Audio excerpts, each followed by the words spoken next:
Last week, we told you the story of Michelle Taylor, a Florida mother accused of setting the house fire that killed her 11-year-old son. The case hinged on forensic evidence processed by a Florida crime lab that at the time had lost its accreditation. When fire expert John Lentini reviewed the data, what he found was staggering. All 12 debris samples the lab claimed tested positive for accelerants were misinterpreted. The lab's analysis of the gas, chromatograph, and mass spectrometry results wasn't just flawed, it was flat out wrong. It was human error, plain and simple. And yet, despite the complete lack of physical evidence, the prosecutor's office was prepared to take Michelle to trial, arguing she'd set the fire to collect insurance money. Facing life in prison and a system already willing to twist the science to fit the story, Michelle took a plea deal. She pled no contest to manslaughter, choosing survival over the gamble of a courtroom where the facts had already been ignored.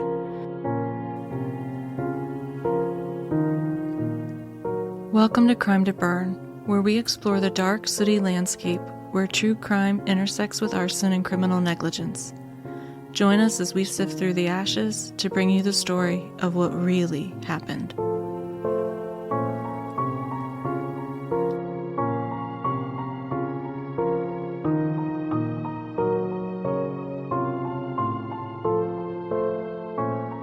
Welcome back to Crime to Burn. I'm April, a fire protection engineer and former firefighter, and today we have a very special episode, because the only reason we were able to bring you Michelle Taylor's story last week is thanks to the work of one journalist.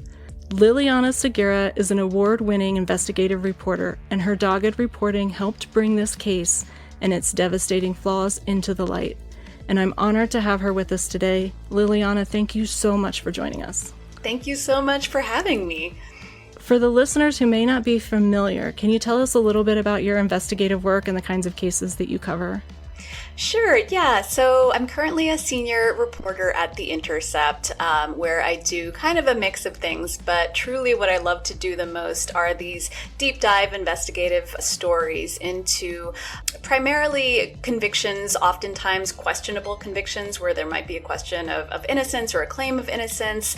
I focus a lot on pretty serious crimes and pretty serious cases. Oftentimes these are death penalty cases or people serving a life sentence. And so, but one of my biggest areas of interest and one of the subjects I seem to return to again and again are cases in which there's a question of innocence that is based in part on flimsy forensics, on, questionable forensic practices. And arson cases are, for whatever reason, have captured my imagination in a way that, I think is reflected in the kinds of stories that you cover.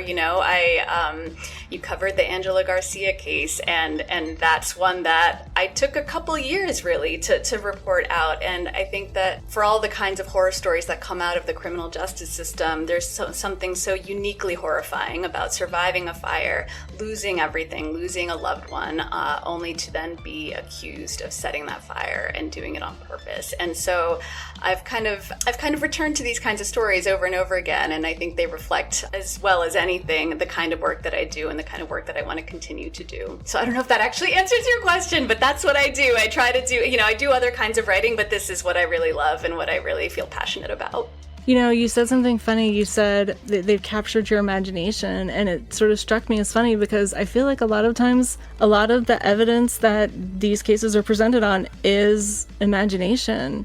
I talk a lot in several of our cases about former forensic myths that were taught to fire investigators that have now been debunked. And we don't know how many people might be sitting in prisons right now based on those now debunked myths that just haven't gotten the attention of an Innocence Project or a journalist or someone in their corner to help them fight their convictions. And that is terrifying to me, to know that there's people out there that are likely in that situation.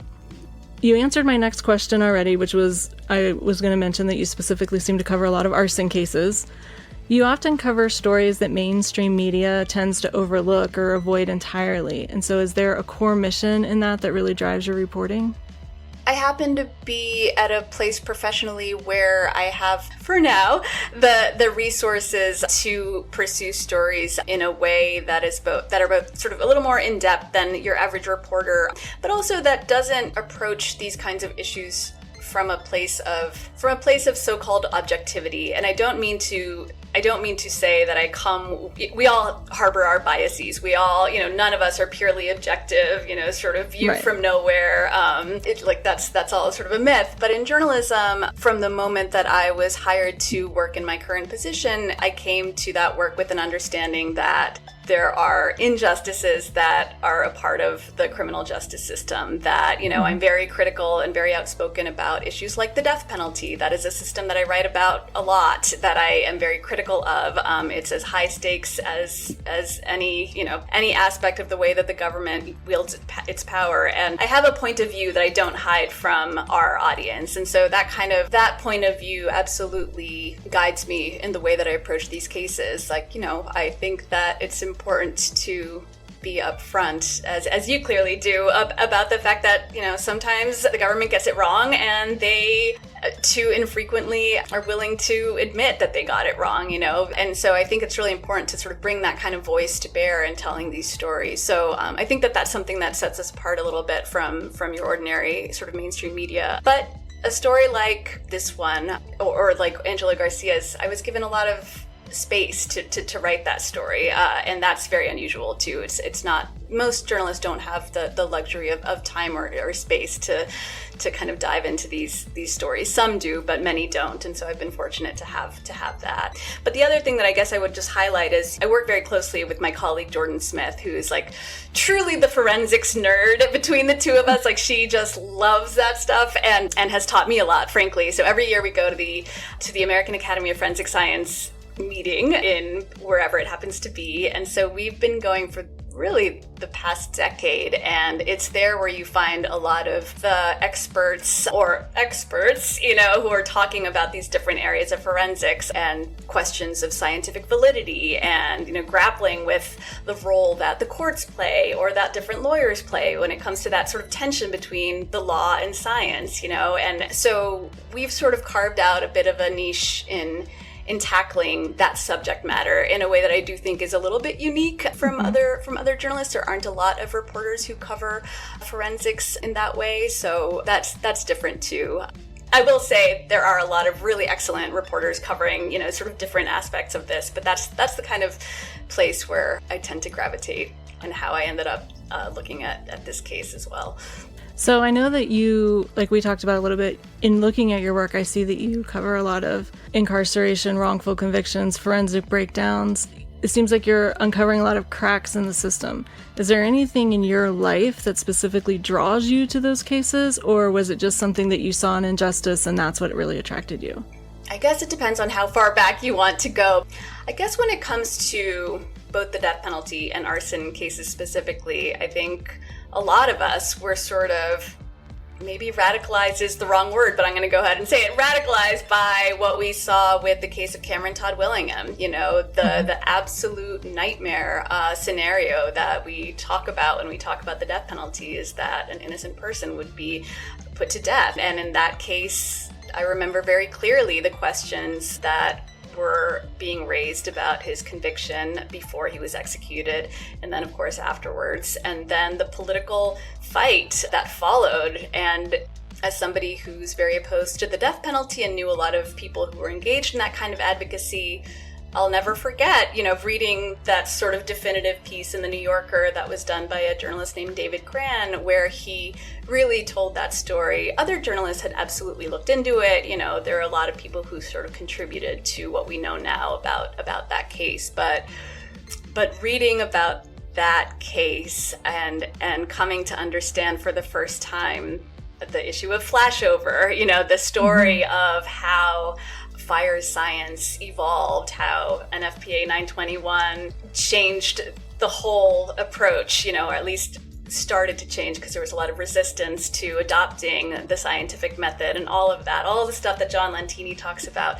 That really, really opened my eyes, and it was really that story, that case, that made me want to pursue, that made me end up pursuing the first arson case I ever wrote about, which I can talk about or not, but essentially, yeah, there's something about when you learn about these cases and these injustices, it's like you can't unknow that. Suddenly there's this unbelievable egregious miscarriage of justice, and how many more are there out there? And that, I think, haunts me and haunts a lot of people. And so that's kind of how I end up veering towards certain kinds of stories and certain kinds of cases.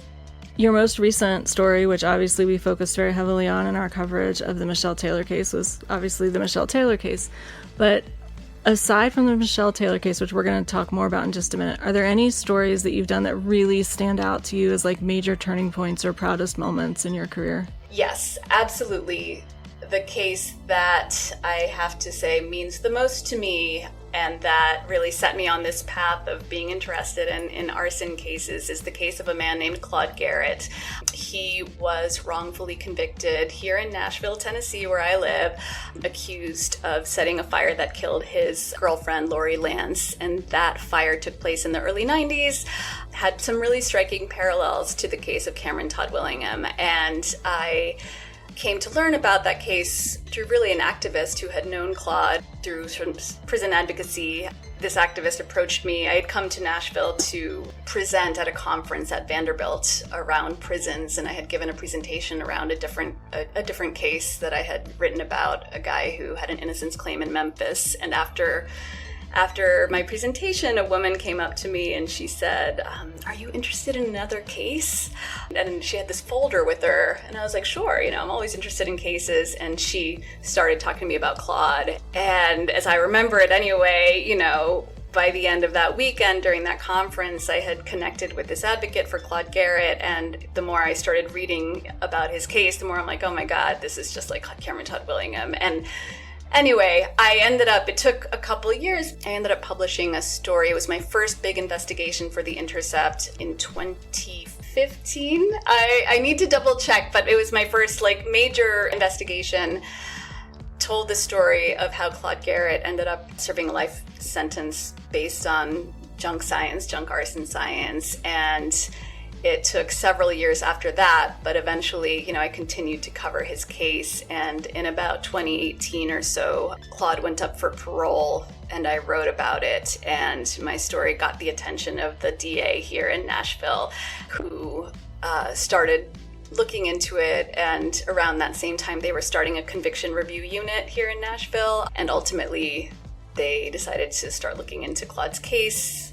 The Innocence Project came to Nashville, it came to Tennessee. So basically through a collaboration between the Tennessee Innocence Project and the Davidson County Conviction Review Unit, they reinvestigated the case, held a hearing, and in 2022, Claude walked out of prison after almost 30 years. And that exoneration was absolutely, it took a lot of people to make that happen, including John Lentini, who testified at that hearing. But it's the most direct link I can really point to and say, yeah, my work made a difference there. And I was outside the prison to greet Claude when he walked out that day. And I'll never forget it, there's a sad postscript. It's not giving anything away to say that, Claude only spent not even 6 months outside in the free world before he died very suddenly. And so that was somewhat traumatic, getting the news, because it felt so deeply unfair that he had had so little time to enjoy his freedom on the outside after fighting so hard. But it was a very formative experience for me, telling his story and then seeing what it took for him to win his freedom. And, so that one, it's pivotal on a number of levels, but it also represents what motivates me to continue doing this work. Journalism really matters. It does not happen overnight, but these stories, have a ripple effect. And I think it really is important that we continue to tell them.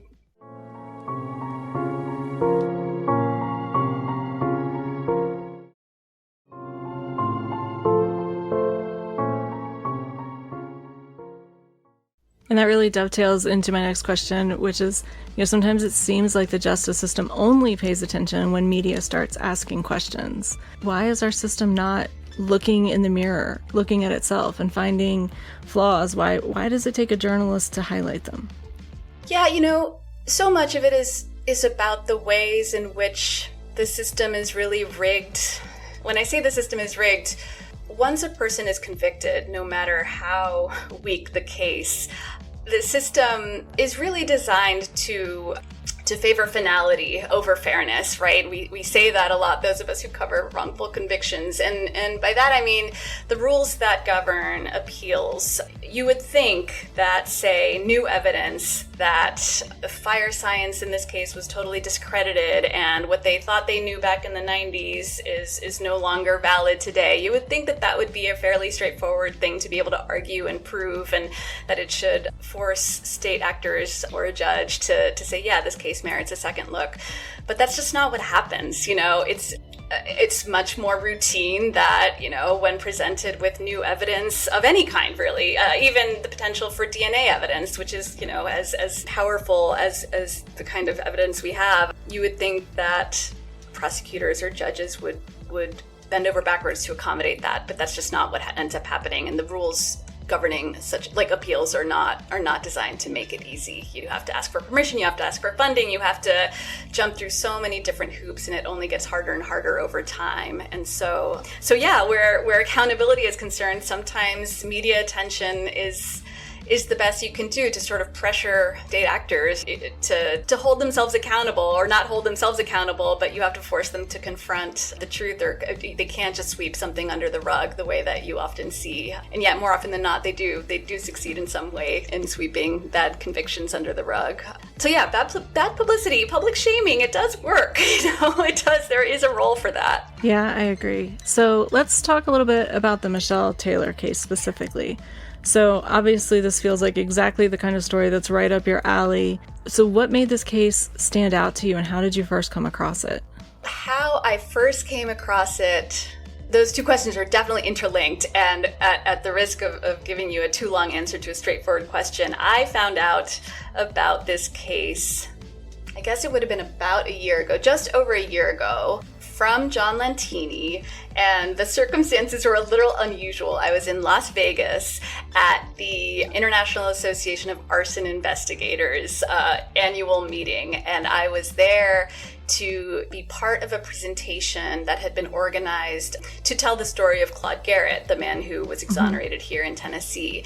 And that, it was sort of a plenary session, and that presentation had been sort of pitched to IAAI by a man named Stuart Bain, who was the main investigator in Claude's case. Stuart wanted John Lantini and a couple of other experts to present for this audience of fire investigators Claude's case really as sort of a warning, like this is what's at stake, if none of us want to get things wrong, but there are human lives at stake here. And so they had organized this panel, and Stuart kind of invited me to come and sort of help put a human face on Claude's story. And so I went to Vegas, to the Planet Hollywood, resort and casino, to this conference, and along with Stuart and John Lantini and a few others, told my part of the story of Claude's case. I was talking to John Lantini sort of in between sessions, and I just love to ask him, like, what are you up to? Tell me about your cases, what's going on? And he's always got tons of things he's working on. And so he started telling me about some of the cases he's working on. And at that point, I don't remember specifically what he shared about Michelle's case, but he said, oh, there's this case in Florida. And he started talking about the gasoline evidence. And I can't remember if you covered this in your previous episode, but this was almost 10 years after John had filed an ethics complaint against the lab in Florida. Like, John has been on a little bit of a mission when it comes to this lab and sort of saying they're doing bad science, they're finding gasoline where there isn't any. And so some 10 years earlier, John had been sort of advocating for journalists to cover this and succeeded in Florida. I never did. But this was right around the time I had first met him when I was working on the Claude Garrett case. Anyway, so he starts talking about this. I'm like, oh yeah, the fire lab in Florida. That's right. I remember it had like a bunch of problems. And he starts telling me that they had a bunch of false positives, and that when he looked at the data, he's like, you would not believe, I was like, no way, like a dozen false positives. Like, no, that's not possible. Like, it looked like a slam dunk case of arson. And so he kind of just told me about it. And of course I became very interested. Whenever John Lantini says, hey, there's a problem here, it's like, I'm going to pay attention to that, right? Like, he knows what he's talking about. And so at the time, I very quickly became interested in it because, unlike pretty much every other story I write about, this case hadn't gone to trial yet. I usually write about cases in which somebody's facing execution or they've been in prison for several years and they're, insisting on their innocence. This was a case, like, as you laid out at the beginning, I'm like, wait, there's still an opportunity to expose the problems in this case before it goes to trial, to force the state to confront their bad evidence and maybe avoid a miscarriage of justice rather than exposing one, right?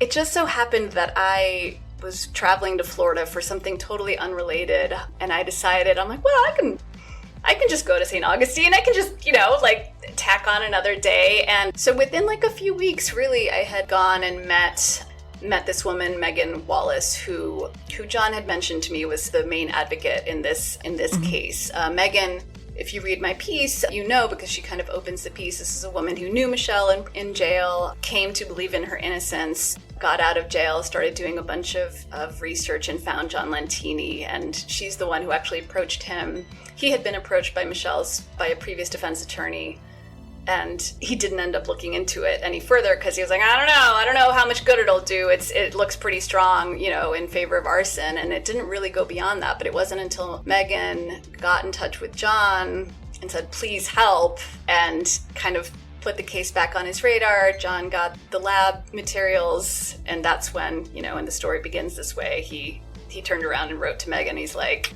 the gasoline evidence is bullshit. And he did use that word. And he did use that word, yeah. And so that's how my story opens, and that's how. So I knew that Megan was someone who was very motivated to expose this, and so I can't remember quite when I wrote to her, but between Vegas and my trip to St. Augustine, I was like, hi, I'm a journalist. I'm interested in this case. I don't know if you'd be willing to talk to me. She's like, yes, absolutely, yes. I'll meet with you. And so we ended up meeting up. I went to go see what was left of there was no house there anymore, but I went to the scene. And once you've met someone face to face, and once you've been to the scene, and once you've, I just became more invested than I already had been. And so I kind of tackled it from there. But in Angela Garcia's case, 3 trials, you've got 3 trial transcripts, you've got all of this voluminous legal material, you've got exhibits, you've got all this stuff to draw from. In a case like this, I had some investigative reports and I was able to obtain more, but there wasn't that kind of record, and so it was just a really different kind of way to approach a case. But I felt a real sense of urgency. I wanted very much to see if there was a way that I could have a positive impact, and by that I mean just sort of not allow prosecutors to take this case to trial based on bad evidence. But we know how it ended up going, but that was kind of, the beginning. So what were some of the red flags that stood out immediately to you when John Lentini first brought this case to your attention? And then you said her name was Megan, I think? Yeah, her name was Megan Wallace. Well, the first one, right, is John Lentini says there's a problem here. Yeah. So, I trust that there's a problem there. I was so glad that you mentioned the problem with accelerant detecting canines. That's something that I didn't get into in my piece. And the fact that a canine alerted several times initially, and that kind of set everything in motion. But then again, when they went back to the scene to collect more fire debris, I just remember thinking, like, that's a lot of different alerts in a lot of different parts of the house. This wasn't just, and so that's still a question mark for me. Like, how are they training these canines? It's a whole sort of other area, right? But that was one. Unlike with Claude's case or Angela's case, you didn't see the kind of junk science like, oh, it's alligatoring, or, oh, you've got pore patterns. You didn't have these visual indicators of the right. myths that we associate with bad arson cases. And in fact, as John writes in his report, the fire investigation was actually pretty good. It was done by this, ATF special agent who, by all appearances, went by the book, followed what NFPA 921 says you have to do. But the big red flag was that at every turn, her conclusions, whatever she found, she would say, but at the end of the day, there was gasoline found in multiple places, and so that kind of trumps everything else. And so from the very beginning, the dog alerts and then the lab reporting so many fire debris samples positive for gasoline, that just dictated everything else in the case. And then, of course, although I don't know all the full details of the sort of financial fraud allegations of, some of the other circumstantial evidence surrounding that case, when I looked at the way the police investigation unfolded, some very familiar things jumped out. For example, the rumors about Michelle being, financially dishonest, or her demeanor wasn't quite right. Or, a big one was the family, her mother-in-law and sister-in-law speaking to an investigator and, just sort of sharing their suspicions about her in a way that at that point in the investigation very clearly had influenced their view of Michelle. She had some baggage that when you look at it at a glance. Yes, exactly. So I was really glad, too, that you highlighted a couple of those things. It was tricky in my piece. I couldn't get into a lot of it in part because I wanted the focus to really be on the lab. But the fact that, I guess for me, the biggest red flag really was seeing how after John issued his report, how in the face of that report, the state very quickly filed a motion asking the judge to keep away from the jury any mention of the lab losing its accreditation or any mention of John Lentini as somebody who has helped exonerate people. They had this whole long motion in which they're like, please, judge, do not allow these things in. I'm like, well, that's weird. And at the same time, they also made clear that they were going to rely heavily on circumstantial evidence. Never mind the science, there's all this other stuff. And when you see that kind of thing,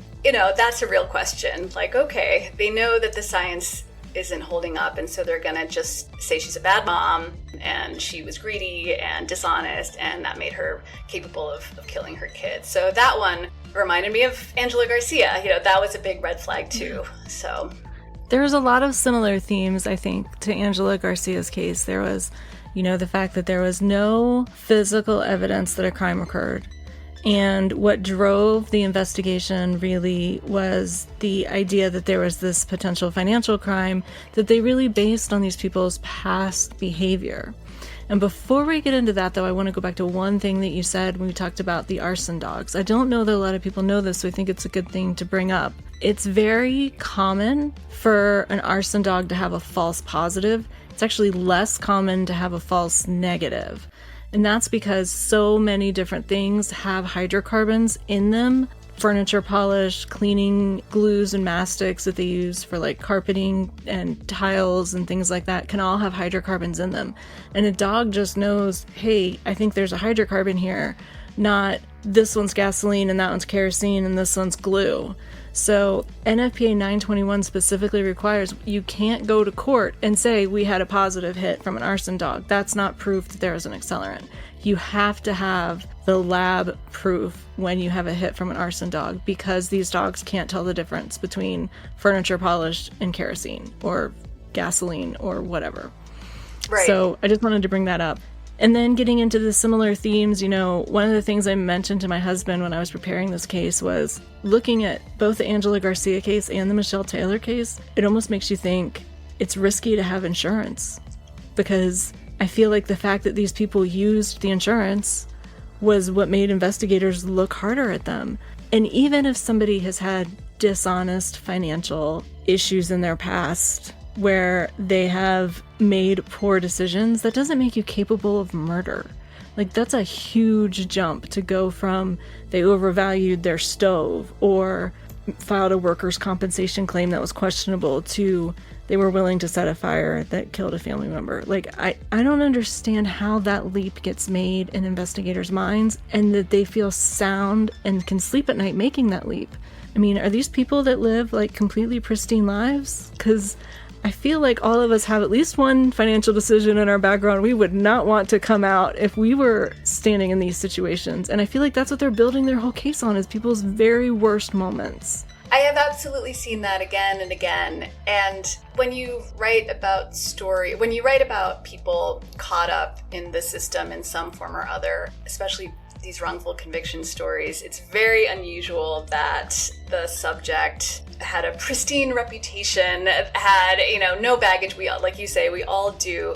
But it's that leap. It's if this person was accused of one thing, then it must make them guilty of this other thing. It was true with Claude Garrett. He had done time before. He had, all kinds of, he was the first to say, like, he had a less than stellar record. He was not an upstanding citizen. It didn't mean that he was willing to murder his girlfriend in a fire. Cameron Todd Willingham, prosecutors used the fact that he had tattoos and heavy metal posters or whatever it was to argue that, and look, he had absolutely physically abused his wife. I mean, nobody is saying he wasn't capable of harming people, but again, it doesn't mean that there is anything to back up an arson finding in his case. And so you see that again and again and again, and absolutely the sort of leaning into the story about the bad mom was a big red flag for me.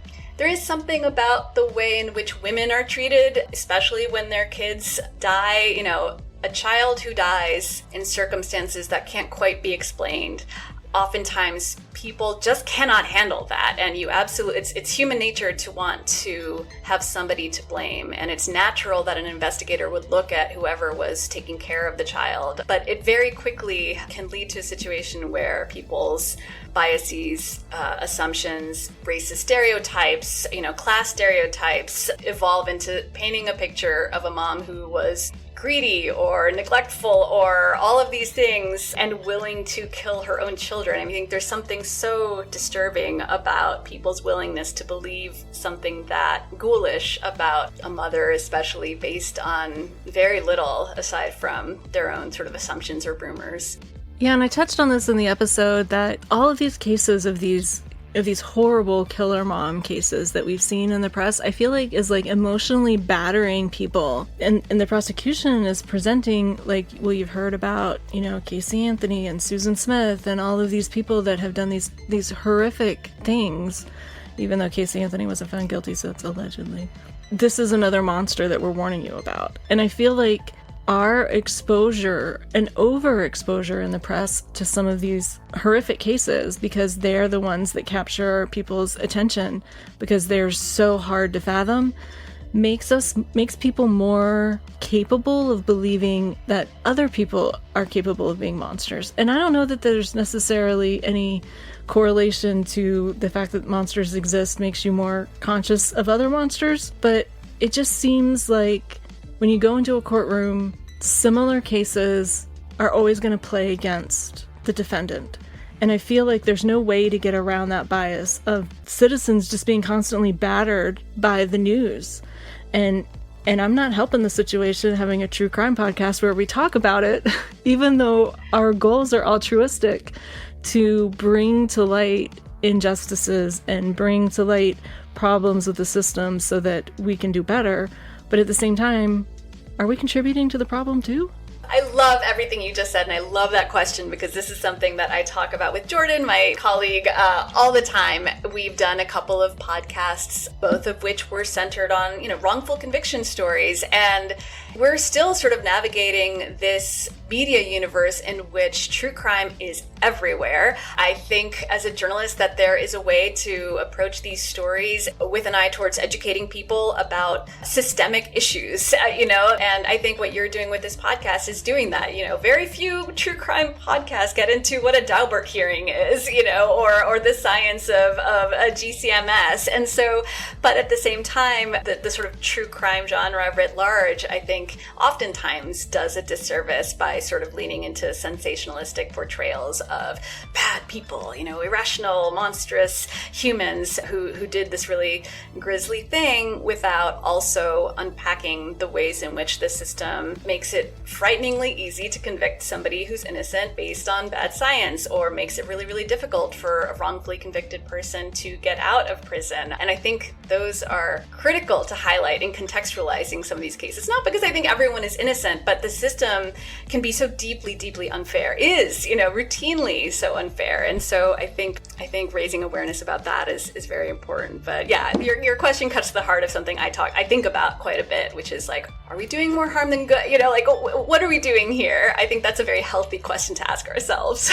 all the time. I ask it every week, I feel like. And I'm like, I don't want to exploit a victim's pain, and I don't want to take somebody that's trying to put a situation behind them and drag them through it again. But I want to be victim focused and victim centered and bring their stories out, and also bring to light problems, just shine light on the dark places, because until we do, we're never going to have a system that does better. Yeah, agreed. I was very moved listening to your 3-part episode about Angela Garcia. It was very validating in that by the time I published my story, she had already been convicted. She had to stand up in court and say, plead guilty and to killing her own children. And I'll never forget that. That's another really pivotal moment for me. I was in court that day.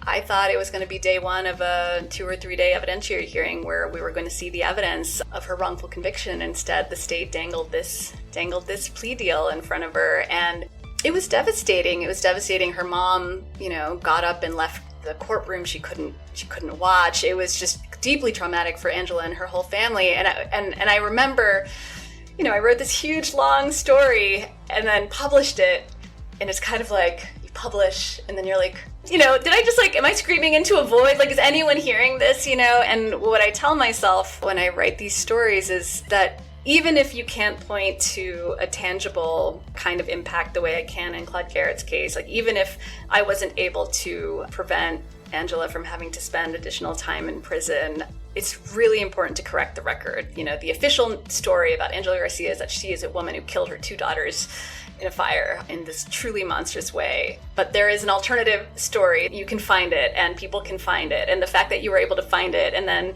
devote so much time to it was incredibly meaningful, because I also struggle with, am I just sort of re-traumatizing the people involved? And to some degree, I think that can be hard to avoid. But if you do it ethically, I truly think that it's a form of public education. It's a form of making people aware that the story that the state continues to tell about someone like her isn't the truth. How common, when we talk about the Angela Garcia case, I think the thing that really stuck with me so hard was that you were able to uncover that the prosecutor went to that conference before he made the offer of the plea deal, where he learned that his entire case was based on evidence that had been debunked.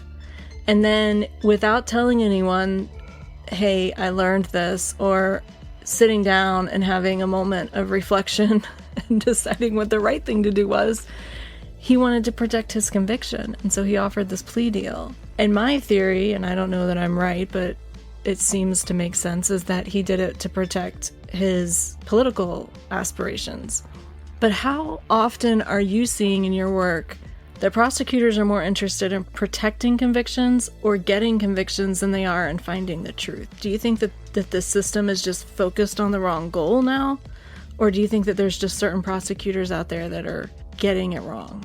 I definitely think that it can depend on the culture of a specific DA's office. I think that there are certainly people I consider to be bad actors for whom it is absolutely more important to win than to do justice, whether it's at trial or it's in the context of an appellate legal fight. But sadly, more often than not, I definitely see prosecutors' default position is that you have to fight to conserve your conviction. And that's the sort of standard I see in every story I write, including stories that have nothing to do with this, junk science or anything else. Whether it be an attorney general's office or the DA, it feels like I almost never see a situation where a prosecutor accepts a challenge to a conviction and says, oh yeah, that's a good point. Let me look into that. That just doesn't happen. It just doesn't happen, which is what makes something like a conviction review unit so important. I mean,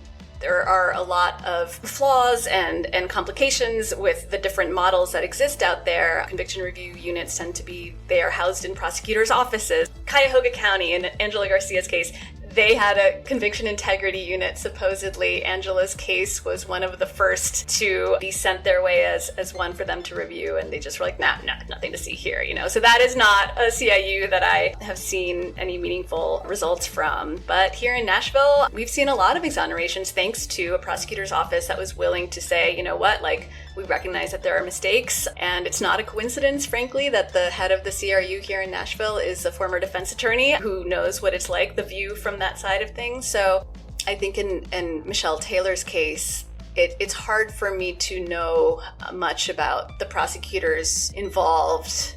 I do know that the fire took place in 2018. By the time this plea deal was arranged, there was a new prosecutor. The prosecutor who had been in charge of it had left.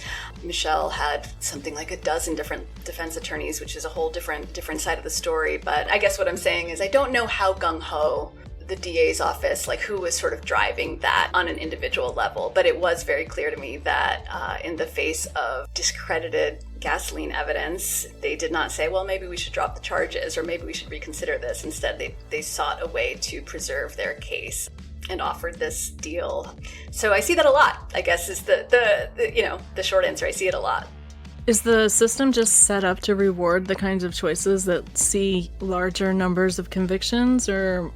Yeah, I mean, we have a system of mass incarceration in this country that churns people through this kind of machinery, and the system oftentimes, it runs on plea deals. Trials are actually very kind of rare in the scheme of things, and so part of the untold story in Michelle's case, which I hope to be able to write about around the time of her sentencing, is that she insisted on her innocence and she insisted on going to trial. She absolutely was not interested in a plea deal. And what happened to her was that she had lawyer after defense attorney who would say, well, I've been negotiating a potential plea, and you could maybe plead guilty and get instead of a life sentence, get 20 years or something. And she was like, no, absolutely not. But more often than not, those lawyers were either not equipped or not wanting to go to trial. And so a lot of them, one lawyer after another lawyer got off her case. And so it's part of the reason it took so long for her case to finally reach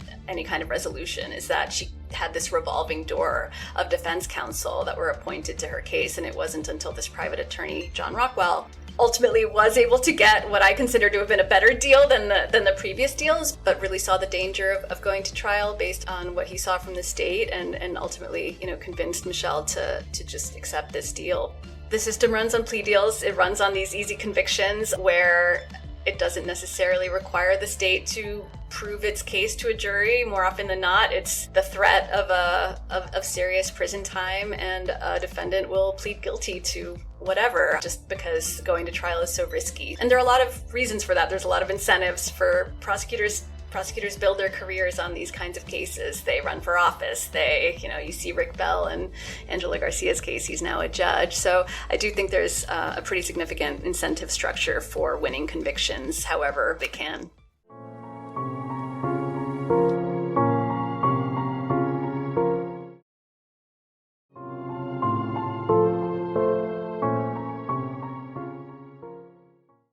Are you familiar at all with the Jawan Deering case? I didn't know it by name until I started looking at your podcast. So what's interesting is that the prosecutor in the Jawan Deering case, a man named Greg Townsend, did a lot of the exact same things that Rick Bell did in Ohio, but Greg Townsend ended up with an ethics investigation, and he has since retired. Don't know the results of that ethics investigation, whereas Rick Bell got a judgeship. Wow. Very similar MOs, the two of them. Yeah. And Greg Townsend was involved in not just the Jawan Deering wrongful conviction, but a wrongful conviction for another man. I believe his name was Anthony Keyes, and it was almost an identical case to the Jawan Deering case. So that's on my list of cases to still cover. But I don't want to get too far off topic. Since the lab lost their accreditation for about a year, if I'm correct, are you aware of any other cases that are similar to Michelle's, where they processed evidence that was later found to be disproven? Yeah, that was one of my biggest questions. So just to back up, one thing that I do when I do these stories is I I build these enormous timelines of a case so that I can kind of take stock of what was happening when. And the timeline in this case includes the timeline of what we know to be true about the lab and some of the cases that they worked on that were questionable. So the answer is yes, there are absolutely other cases where the lab misidentified. In looking at fire debris samples taken from a fire scene, found gasoline where there was none. And John Lentini is the one who has really been blowing the whistle on these. And so I mentioned a couple of those cases in my story. They all preceded Michelle's case. Her fire was in 2018. So there's the case, for example, of Sashina Reynolds, who was a mother in, I believe, right outside Fort Lauderdale, she was burning candles in her apartment. There was a fire. Her infant child died in the fire, and a very familiar series of sort of dynamics unfolded. She initially had the sympathy of her community, of authorities. She was a grieving mother. It was a horrible loss. And then the lab sends back its results, positive findings of gasoline, and suddenly it's, in retrospect, she wasn't really acting right. They start to sort of find ways in which her behavior or her history cast her as suspicious. And so she was, I believe, a fairly young Black woman, definitely not well off by any stretch. She had been burning candles because the electricity had been cut off in her apartment because she was behind in her payments. And so all of that sort of played out. I only know about that case because John Lentini ended up being the expert who was helping Sashina Reynolds' lawyer prepare for trial. That case takes years to come to a resolution, but ultimately she pled out as well. And so she lost everything, was maligned as an arsonist and a murderer, ultimately was able to escape any serious prison time, but only because she was willing to take this deal. And that kind of outcome is a very clear pattern when it comes to some of the cases that the lab has been involved in. And so I highlighted a couple. The other big one that I mentioned in the story at length is a man who had been facing the death penalty for a truly horrific accusation of essentially setting his girlfriend on fire. And this was another investigation that was based on total junk. Lentini was actually the defense expert in that case. If you read my story, I mentioned the case of Randy Seal, and he had been convicted and sentenced to life, was facing the death penalty, but he was sentenced to life based on what was really total junk. And that's the first case, as I write in my piece, where John Lentini saw what he now calls, special Florida gasoline. He had testified. He was unable to convince the jury that the lab was doing bad science by finding gasoline where there wasn't any in these graphs. And so Randy Seal is the first one, and then there's several additional cases over the years where you see the lab return these findings of gasoline, where Lentini happens to be the expert that is hired by the lawyer, and because he's good at what he does and he's able to identify bad science, the state sees that their forensic evidence doesn't hold water, and rather than consider dropping the charges, they just find a way to settle. They did it years later in Randy Seal's case when he was challenging his conviction. I think they got through one day of an evidentiary hearing, and then, according to the Florida Innocence Project lawyers, are like, yeah, after that, they're like, how about a deal? You see it in Sashina Reynolds' case, you see it in a number of different cases. So at least I think it's like a half a dozen cases that John has said he's seen this in. A number of those ended up settling or, ending in a plea deal, which in many ways is good for the defendant because it means they're not going to go to prison for the rest of their lives. But it's bad for justice in that it doesn't hold, no one is held accountable. The lab isn't held accountable. The prosecutors aren't held accountable for what I consider to be really sweeping a bad conviction under the rug and bad evidence under the rug. And so to go back to the question about the lab and accreditation, one thing that didn't make it into my story, but that is kind of an important piece of this history when it comes to exposing the problems with the lab, is that there is a man who had been accused of arson. He was not, as far as I understand, he's not like Sashina Reynolds. He was like not a poor person whose house caught fire. This was a guy who had a boat. The boat caught fire, and he was falsely accused of arson based on bad gasoline evidence processed by the lab. And this guy ended up suing the state, suing the lab. His name was Arthur Freeman. After the charges were dropped against him, he sues the lab, and the lab and the state end up settling for a pretty large amount of money. And after this settlement happened, John Lentini in 2015 wrote to the accrediting body overseeing these kinds of labs to say, you need to understand what's happening in Florida. And so that was sort of what prompted the timing of John's ethics complaint, and that's what sort of got the ball rolling. But the lab only lost its accreditation. It wasn't even a year. It was like less than a year. It was like a matter of months, basically. And that's why, the story of oversight, or the lack of oversight over forensic labs, is like a whole other issue. But this question of accreditation and how big a deal it is to lose accreditation, but also how easily you can regain it, is a whole topic unto itself. But yeah, it lost its accreditation in 2016 and regained it essentially by the end of the year, if I'm not wrong. What shocked me was, so I read John Lentini's report for this case, and then I read a rebuttal report from the lab, and they basically said, they were like, okay, so we got reviewed, and in 26 cases that they reviewed, like half of them were supposedly wrong, but, we've reviewed over 2,000, and so you've only found, a dozen or so cases that were wrong. And I'm like, well, wait a minute, that's totally misinterpreting what they're saying. Out of 26, half of them are wrong, which stands to reason that out of 2,000, at those statistics, half of them be wrong. They just didn't get reviewed. And the lab was like, that's such a small percentage. It's just this dozen out of these 2,000 or 1,000 or whatever the number was in the report.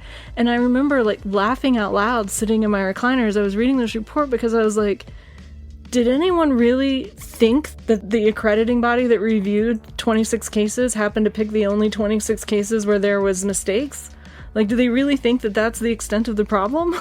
The story of the lab's review and what it does and doesn't reveal is really important. And Michelle's lawyer filed a motion in which he laid out very plainly and effectively, I thought, how limited that review actually was, in a way that I wasn't able to get fully into my piece. So in 2015, John Lentini sends this letter, files an ethics complaint to the governing body that handles accreditation.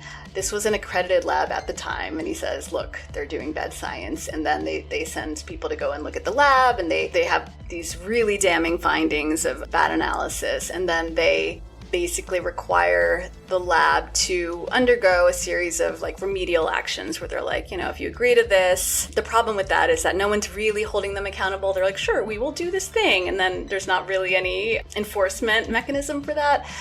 But one of the things that I really appreciated that John Rockwell, the defense attorney, did is that he filed this motion, which technically was asking the court to authorize spending money on a forensic scientist to issue a report in this case and to present that report at sentencing. But part of his argument is that the reason this is necessary is to talk about what did and did not happen as a result of this accreditation controversy. And so he writes that the independent investigation team randomly tested 26 fire debris cases analyzed by the state lab and found that of those 26, the lab erroneously identified gasoline in 14 cases, which obviously was very concerning. But then he goes on to say that as part of the remedial actions required for the state lab to earn back their accreditation, they had to self-review all of its fire debris analysis cases from November 2009 through November 2016, in which there was at least one positive finding of gasoline. So that's already a fairly narrow window, but whatever, it's their sample.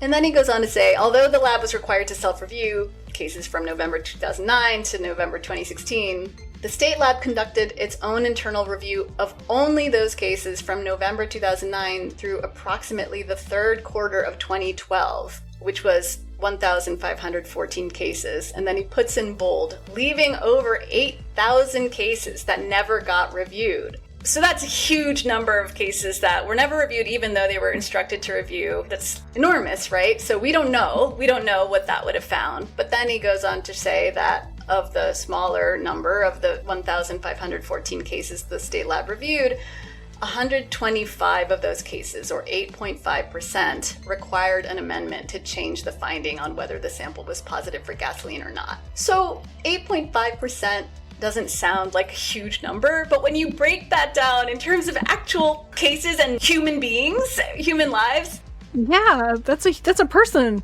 Exactly, that's a person. And that bears repeating. That is something that represents, I don't even know how many stories one could tell, just sort of looking at that figure alone. And I was not able to get all of this into my initial story or the follow-up, but I sure as hell intend to write about it more, maybe in the piece about the sentencing, because there are just so many unanswered questions about whose life has been ruined as a result of faulty gasoline analysis at this lab.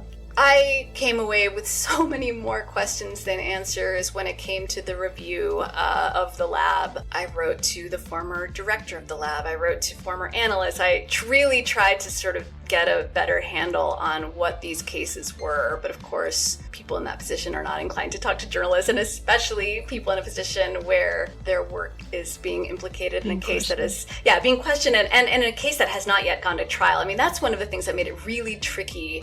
Unlike in most cases I write about, sometimes you reach people years after the fact and they're willing to say something one way or another, but for good reason. People on both sides of this case, they're not about to say anything at all, let alone on the record, about a case that's has not yet gone to trial. So that made it really tricky to dig into some of these things.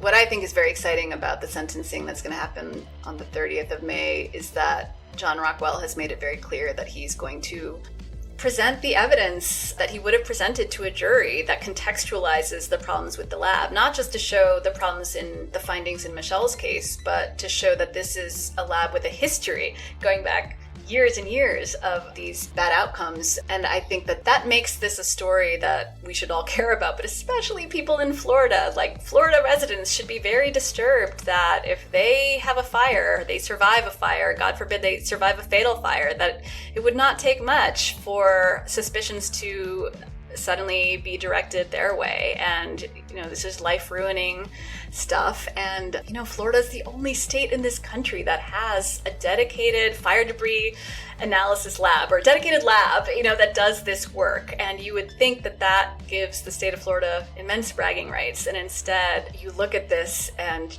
it boggles the mind, just the question of how many other cases have they gotten wrong. Yeah. And I don't know if all of our listeners realize this, but if you don't have the money to pay for a private attorney, and your attorney's not going out and hiring fire debris analysis back checker, like a John Lentini, an expert, then if you're represented by a public defender, your public defender has to go to the court and say, hey, I need enough money to go and hire an expert. And it's up to the court to decide if you get that money to get an expert or not. And so how many of those cases were public defenders being used and they never went and got any fire debris evidence reanalyzed by an expert because the court wouldn't approve the cost? And I don't know what the criteria is for when they say, yeah, you can have this expert or you can't, but you have to imagine that the court's probably a little biased towards the prosecution in these cases. I'm just furiously nodding as you speak, because everything you're identifying is so central to all of these stories. And it can be jurisdiction specific. It can depend on the judge. There are so many stories I've written in which a lot of the problems are rooted in a lack of good defense lawyering. But in fairness to so many defense attorneys who handle these cases, they are up against a system in which the state and the prosecution has really not unlimited funds, but they aren't up against those kinds of requirements. They have built-in experts in law enforcement, etc., doing this kind of work, whereas a defense attorney has to, at every turn, ask for permission and ask for money to get an expert. And they have to make calculations. Well, if I ask for this kind of expert, then I can't ask for this kind of expert. And it is nothing for a judge to say, no, I don't think that's necessary. I've seen so many cases where the failures are rooted in either a failure to ask for an expert or a failure to convince a judge that that expert is necessary. And ultimately it falls back on the defense lawyer and it falls back on the defendant. And that's just this structural systemic problem that is really pervasive throughout the entire system. So absolutely, you're 100% correct. So why is it that in this case, what do you think? Why do you think that the judge determined that the jury wouldn't be able to hear anything about the lab's problems if the case went to trial? That motion from the state was never actually ruled upon. The state absolutely asked, and I remember when I read this motion I sent it in an email to Lentini. I'm like, are you aware of this? Did you know that they filed this motion to say like Lentini shouldn't be allowed to talk about the lab's history or the loss of accreditation or any of his work? It felt so shameless, but yeah, I was really curious about how the court would react, and I think it's the kind of motion that would have been ruled upon in one of those pretrial hearings where they deal with those kinds of motions. And so I'm very curious, and I loved what you said towards the end of the episode about Michelle's case. I'm very curious what the judge makes of that kind of argument, because he has presided over this case for a long, long time, and he has seen the evidence that's come across his the docket, and that motion I think speaks volumes that they were trying to convince him that this lab's history had no business making it into this case, when it's obviously very critical to our understanding of the kind of work that the lab does. So now that Michelle's story is getting more attention, what do you hope happens from here? I hope that now that she has had to stand up in court and plead no contest and gave up on this idea of fighting to prove her innocence, I really hope that when it comes to the sentencing, the experts who testify, I believe there are going to be at least 2, possibly 3. I hope that the experts will be able to lay out, not just for the judge, but for the public, the problems, the reality of what happened here. And I hope that those presentations and also the testimony from Michelle, who I think is going to speak, I think some of her loved ones are going to speak. I hope that all of that moves the judge to give her certainly a lesser sentence, but I would really love for the judge and the legal system to acknowledge what happened here, because in a sense, this conviction is a done deal. However, there's still an opportunity to correct the record, to shed light on the reality of what happened. And this was absolutely not a just outcome for Michelle. And I think that it's really important to expose that. So I guess, the best case scenario still feels sad and frustrating, but I think the most important thing is that the public understand and see this case for what it is. And I think that the judge may or may not already see that, but his job is essentially to take this range of 3 to 13 years. And, ideally he would go for the least, the 3-year minimum. And really, because of the credit that she should receive for the time she spent in the jail, that would mean that she doesn't really do any prison time. But the way I see it, she's suffered enough. I think she deserves to have an opportunity to clear her name. I guess separate from the sentencing proceeding, in court, what I would really love is for local media in St. Augustine to pick up this story and really start to ask the right questions. Because in my experience, a national outlet, a fancy, prestigious outlet can run all the stories they want, but it's really not until local reporters start kind of drumbeat coverage around a case that you start to see meaningful action from the powers that be in a locality or in a local jurisdiction. It really makes a huge, huge difference. So if there's people that are listening that are just like me, incensed at the injustice that Michelle has suffered already and could still continue to suffer more of at sentencing potentially, is there anything that just average everyday citizens can do to help affect sentencing? Is there any option? I think that spreading the word about this case, the same way they would spread the word about your podcast on social media, on TikTok, which I'm apparently too old to learn how to master. I need to really fix that. Wherever you can, I think this is a case worth knowing about and worth telling people about. So I think that that's one of the most important things. I know that Megan, who is Michelle's most vocal, supportive advocate, has talked about petitions or a GoFundMe, or I think that she's looking for ways to support Michelle on the other side of whatever this ends up being. And it may be that that's something that people can direct their attention to or chip into or whatever. But for now, I really think that just making people aware, spreading the word, especially in Florida, about this case and about the lab is so important. So yeah, that's the number one priority for me for the next month when it comes to this story, is just trying to get it out there, which is why I so appreciate you devoting this kind of time. I guess the other thing I would want to add too is that when we were doing a little bit of prep for this episode, you sent some questions, including whether I'd had an opportunity to talk to Michelle or her family, and the answer is yes. And some of those conversations are reflected in the piece. Like, I spoke to Dennis, her husband, and I spoke to Bailey, her daughter. Through Megan, I was able to speak in a limited way to Michelle, but never on the record. And what I think is really hard to get from, reading my story or listening to this is just how deeply this has not only traumatized Michelle, but upended her life. I mean, when you hear her talk about her son and the impact this has had on her, the injustice is just impossible to ignore on like a purely visceral level. And I'm really hoping that will come through at sentencing, that will move the judge and the public, and that I'll have a chance to sit down with her in a proper way and hear her tell her story, assuming she is willing to do it. But it's been really sobering to realize just the extent of the demonization that occurred in the wake of this fire in St. Augustine, the willingness of people to believe that she's someone who would kill her son in this way. It's been really startling and really sad. And so I'm hoping that people will have a chance to see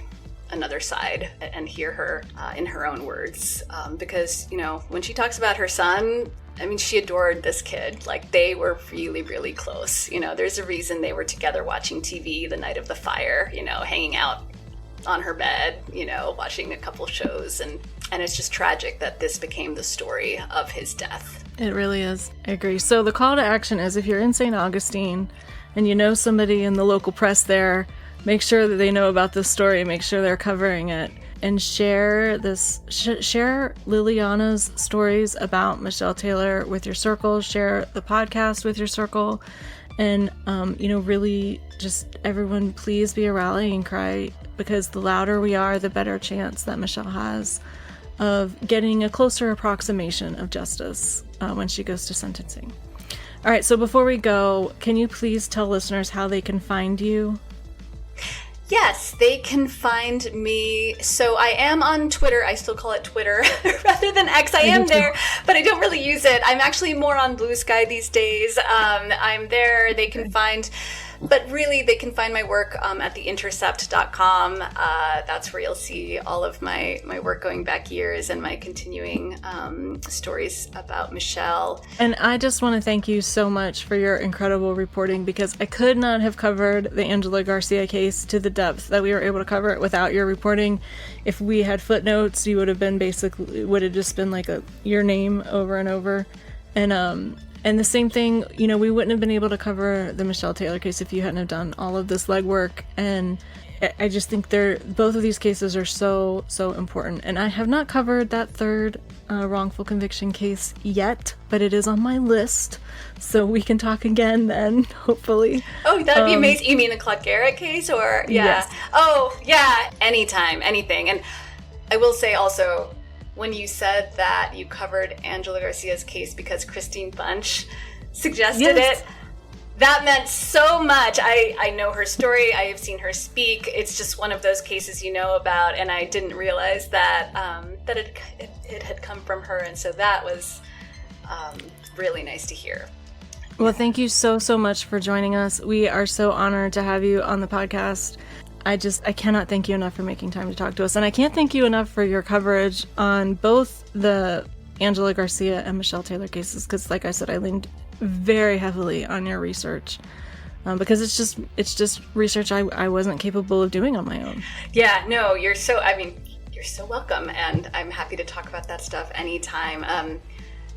Like I said before, once you know about this, you can't unknow it. These are ultimately human stories that need telling.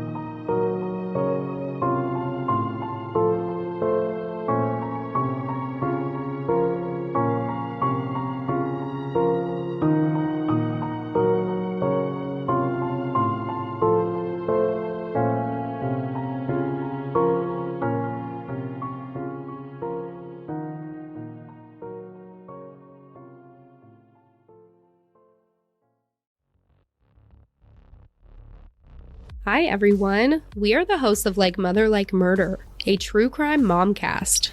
You heard that right. We are a momcast, which is our unique twist in the true crime world. What sets us aside is that our content is mainly mom related, from missing moms to murdered moms, to moms who committed the crime, survivors, and more. We are getting started on our third season with over 100 episodes that you guys can go and binge. I am Rachel. And I'm Heather. We drop new episodes every Tuesday wherever you get your podcasts at Like Mother, Like Murder.